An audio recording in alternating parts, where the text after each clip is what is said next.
गुरु पूर्णिमा के पावन अवसर पर सर्वधर्म डेरा बंदा नवाज सहारनपुर के प्रमुख बड़े सरकार जी का सादर अभिवादन पुराना हमीदा यमुनानगर में किया गया। यह अभिनंदन समारोह सुप्रसिद्ध समाजसेवी एवं डेरा के मुख्य सेवादार भूषण कालड़ा द्वारा आयोजित किया गया। इस अवसर पर डिप्टी मेयर रानी कालड़ा सहित शहर के गणमान्य लोगों व श्रद्धालुओं ने केक काटकर व बड़े सरकार जी की चरण वंदना करके कार्यक्रम की शुरुआत की। मौके पर बड़े सरकार जी ने संबोधित करते हुए कहा कि संसार में सबसे बड़ा धर्म इंसानियत है तथा सर्वश्रेष्ठ पूजा मानवता के लिए कार्य करना है।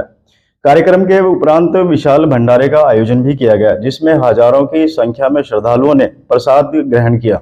गुरु पूर्णिमा के पावन अवसर पर सर्वधर्म डेरा बंदा नवाज सहारनपुर के प्रमुख बड़े सरकार जी का सादर अभिवादन पुराना हमीदा यमुनानगर में किया गया। यह अभिनंदन समारोह बड़े सरकार जी के अनुयायी एवं सर्वधर्म डेरा बंदा नवाज के मुख्य सेवादार भूषण कालड़ा द्वारा आयोजित किया गया। इस अवसर पर हजारों की संख्या में स्थानीय लोगों व डेरा से जुड़े श्रद्धालुओं ने बड़े सरकार व छोटे सरकार क्षितिज मेहता का पुष्पवर्षा करके भव्य स्वागत किया गया। इस अवसर पर गुरु पूर्णिमा के पवित्र पर्व की सार्थकता सिद्ध करने के उद्देश्य से बड़े सरकार जी के सम्मान में केक काटा गया तथा चरण वंदना करके कार्यक्रम की शुरुआत की गई। समारोह में नगर निगम डिप्टी मेयर रानी कालड़ा, पहलवान गुरबाज सिंह, अश्विनी मोंगा, राजकुमार, तरुण मोंगा, नीरज गुप्ता, गुलशन कालड़ा, रिंकू बत्रा एवं सरदार सतनाम सिंह द्वारा विशेष रूप से सरकार जी का अभिनंदन श्रद्धा भाव के साथ किया गया। इस अवसर पर श्रद्धालुओं को संबोधित करते हुए सर्वधर्म डेरा बंदा नवाज प्रमुख बड़े सरकार जी ने कहा कि हमें धार्मिक ग्रंथों की वाणी तथा महापुरुषों के वचनों को सदैव याद रखना चाहिए और उनके दिखाए गए मार्ग पर चलकर मानव कल्याण के कार्यों को प्राथमिकता देनी होगी। उन्होंने कहा कि संसार में सभी धर्मों से बड़ा मानवता का धर्म है और मानव कल्याण के कार्य करना ही सबसे बड़ी पूजा है। बड़े सरकार जी ने भगवान श्री रामचंद्र जी का उदाहरण प्रस्तुत करते हुए कहा कि उन्होंने अपने जीवन काल में 14 वर्ष का वनवास के दौरान अनेकों विपत्तियों का सामना किया और अंत में असत्य पर सत्य की जीत का उदाहरण प्रस्तुत करके मानव जाति को सत्य की राह पर चलने का संदेश दिया। उन्होंने कहा कि भगवान श्री राम जी व गुरु नानक देव जी के जीवन रूपी शिक्षा का अनुसरण करना चाहिए ताकि जीवन में आने वाले कठिनाइयों का सामना सरलता पूर्वक कर सके। सरकार जी ने कहा कि मंदिर, मस्जिद, गुरुद्वारों व गिरजाघर में पूजा अर्चना करना हमारी परंपरा और संस्कृति का हिस्सा है, लेकिन सबसे बड़ी पूजा अपने माता पिता की सेवा और मानवता के कार्य है। बड़े सरकार ने बताया कि भारतीय संस्कृति में गुरु का स्थान भगवान से भी बड़ा है और गुरु ही एक ऐसा माध्यम है जो हमें अंधकार से प्रकाश की ओर ले जाने का काम करता है। इसलिए हमें गुरुओं का सम्मान करना चाहिए और उनके दिखाए गए सद्मार्ग पर चलकर सदैव पुण्य कार्यों की ओर अग्रसर रहना चाहिए। कार्यक्रम के पश्चात सर्वधर्म डेरा बंदा नवाज के मुख्य सेवादार एवं सुप्रसिद्ध समाजसेवी भूषण कालड़ा की ओर से विशाल लंगर का आयोजन किया गया, जिसमें हजारों की संख्या में श्रद्धालुओं ने प्रसाद ग्रहण किया।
मनुष्य को इतना खूबसूरत बनाने के बाद उसने कुछ अपने कानून बनाए और वो कानून ये है कि हम जितने भी इंसान हैं इस दुनिया के अंदर, चाहे वो हिंदू है, मुसलमान है, सिख है, ईसाई है, वो अपने में अलग अलग उसको मानते रहें, लेकिन हम तमाम जितने ही मनुष्य हैं वो एक माता और एक पिता की औलाद है। इसे कोई माने ना माने, लेकिन देखिएगा जितने भी उसने पहले जोड़े बनाकर इस दुनिया के अंदर भेजे उस ईश्वर ने, तो इसी तरह से बुराई हमेशा अच्छाई से खत्म होती है। तो भगवान श्री राम ने इन बुराइयों को खत्म करने के लिए 14 साल का जो वनवास किया है, उसका पैगाम ये है कि तुम बुराई को खत्म करो और अच्छाई अपनाओ। आज जब जमुनानगर के अंदर मैं आया तो यहाँ पर मेरे लिए चेयर भी है, कूलर भी है, मेरे भाई इस्तकबाल करने के लिए भी है, माँ बहनें भी तमाम इस्तकबाल करने के लिए भी हैं। लेकिन अगर जिनके हम पैरों की धोवन भी नहीं है, जिनको भगवान श्री राम कहते हैं, जिनको तमाम दुनिया के वो भगवान है, उन्होंने 14 साल उस जंगल के अंदर वनवास करके ये साबित करके दिखाया है कि मनुष्य और होता है और भगवान और होता है।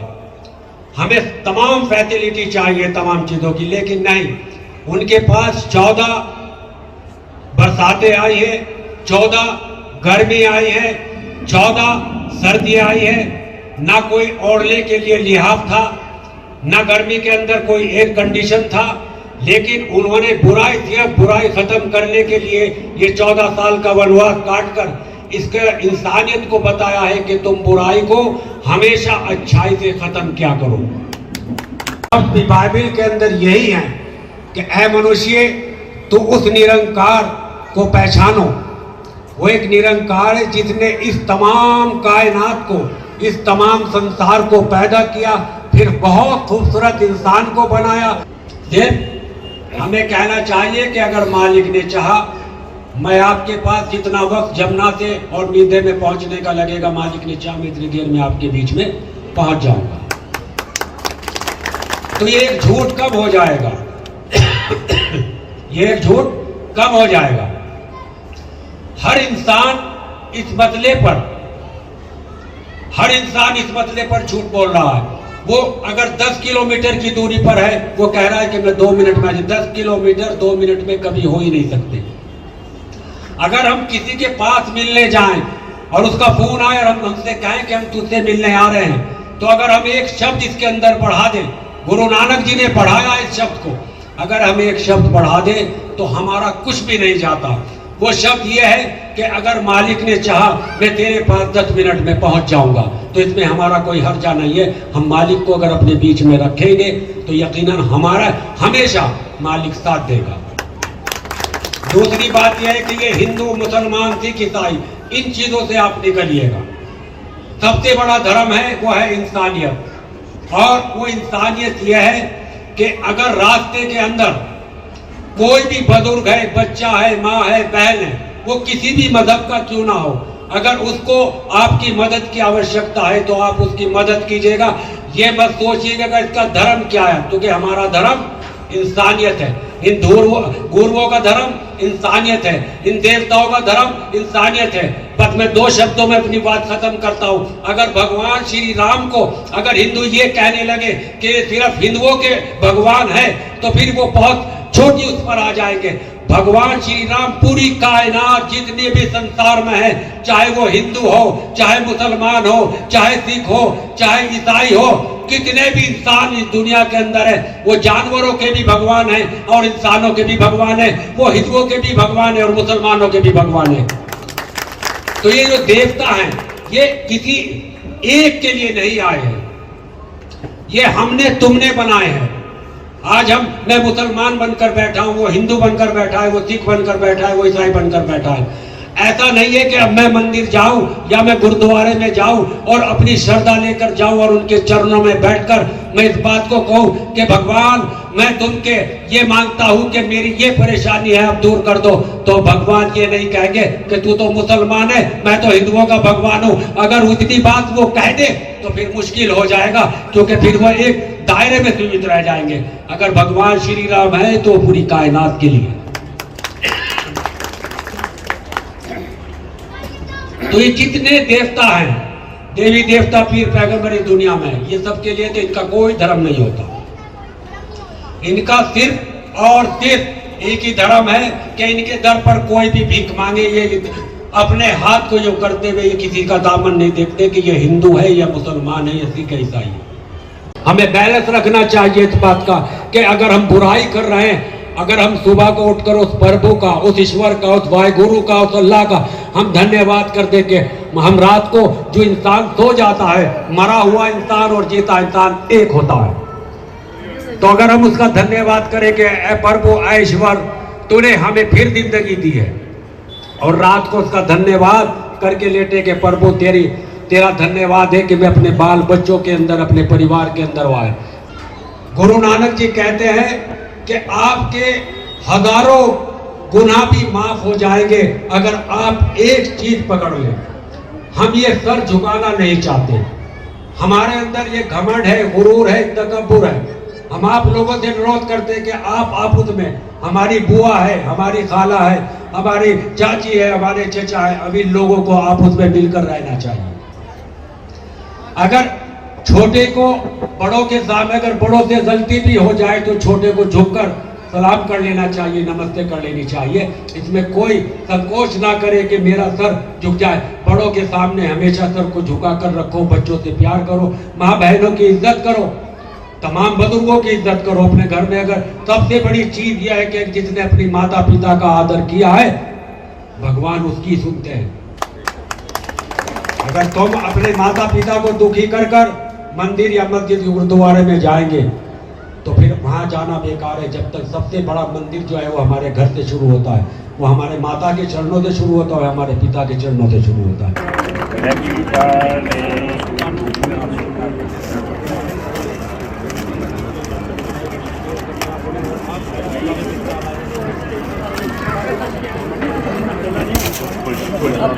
कोई बात नहीं,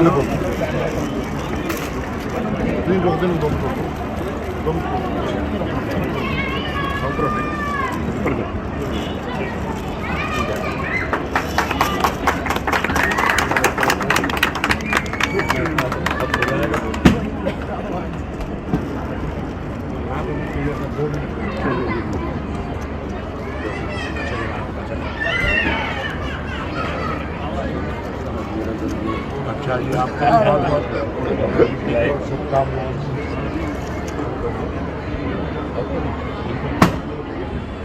ये सारा मेरे हिस्से में कोई नहीं दिया आपने, बस हो गया। एक मिनट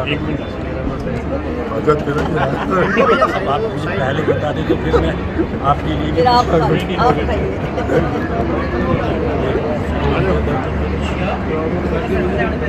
अब आ जाइए। अपने बर्थडे है इनका भी, याद करा था, हैप्पी बर्थडे बोल दीजिए। आपका भी है, अपना नाम बता दीजिए।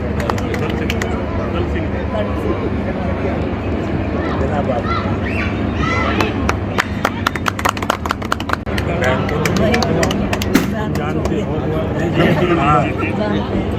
ऐसा है कि लेडीज का तो यह है कि देवी देवताओं आज गुरु पूर्णिमा के पावन अवसर पर कार्यक्रम का आयोजन किया गया है और स्वाभाविक सी बात है कि आप यहाँ पर इस अवसर पर उपस्थित रहे हैं और समाज की, लोगों की और विशेष रूप से यमुनानगर जिला वासियों की आस्थाएं आपसे पूर्ण रूप से जुड़ी हुई हैं और प्रत्यक्ष रूप से सभी आपको गुरु के रूप में देखते हैं और गुरु पूर्णिमा का अवसर है, तो क्या कहना चाहेंगे इस अवसर पर? देखिएगा, सबसे पहले तो यह है कि जो सच्चाई है वो कभी ओझल नहीं होती। मसलन देखिएगा कि मौसमों की तरह है, अब बरसात का महीना चल रहा है और बहुत पवित्र महीना चल रहा है सावन का। हमारे ये नहीं है कि शिव जी का यही महीना है, शिव जी का तो तमाम महीना है। अब हजारों साल हो गए हैं, लेकिन शिव जी की ना मूर्त को ग्रहण लगा है और ना किसी चीज़ के ग्रहण लगा है। लोग बदल रहे हैं, लेकिन शिव जी वही हैं। भगवान श्री राम के जो उरूज हैं, जो उनका भगवान पने का उनके पास जो पदवी है, उसमें कहीं ग्रहण नहीं लगा है। इसी तरह उनके मानने वालों के कभी भी ग्रहण नहीं लग सकता। वक्ती तौर से कुछ बादल छा गए हैं, ऐसी बात नहीं है, लेकिन उन सितारों को ओझल नहीं कर सकते वो लोग, क्योंकि झूठ आपने देखा होगा, एक कमरे के अंदर एक अंधेरा होता हो और वो 100 साल से अंधेरा रह रहा हो, लेकिन एक छोटी सी माचिस की तिल्ली जो है आप जलाएंगे तो उसमें पल से रोशनी हो जाएगी। तो भगवान और संतों में, क्योंकि संत भगवान का नाम लेकर संत बनते हैं, उनके चरणों से संत बनते हैं, तो हम एक तिल्ली की तरह हैं। भगवान का अगर आशीर्वाद हो तो बहुत बड़ी बात है, हम उनकी छोटी सी माचिस की तिल्ली की तरह हैं। तो जहां जहां अंधेरा होता है तो भगवान अपने दूत को कहते हैं कि आप जाओ, एक तिल्ली की तरह जलो। उनका तुम्हारा काम है रोशनी देने का, फिर कोई रोशनी में रहे ना रहे वो उसका मुकद्दर है। ठीक है। अब रही बात गुरुओं की, मैं तो गुरु नहीं हूं, मैं तो गुरुओं के चरणों की बहुत छोटी सी एक धूल हूं, लेकिन जितने भी गुरु हैं इसके अंदर 10 गुरु हैं और बहुत बड़े बड़े गुरु इसके अंदर मौजूद हैं संसार के अंदर। तो हमेशा सच्चाई की जीत थी और सच्चाई की जीत होगी, क्योंकि भगवान जिसका नाम है, ईश्वर जिसका नाम है, प्रभु जिसका नाम है, वाहे गुरु जिसका नाम है, अल्लाह जिसका नाम है, उसका नाम है सत्य। ठीक है।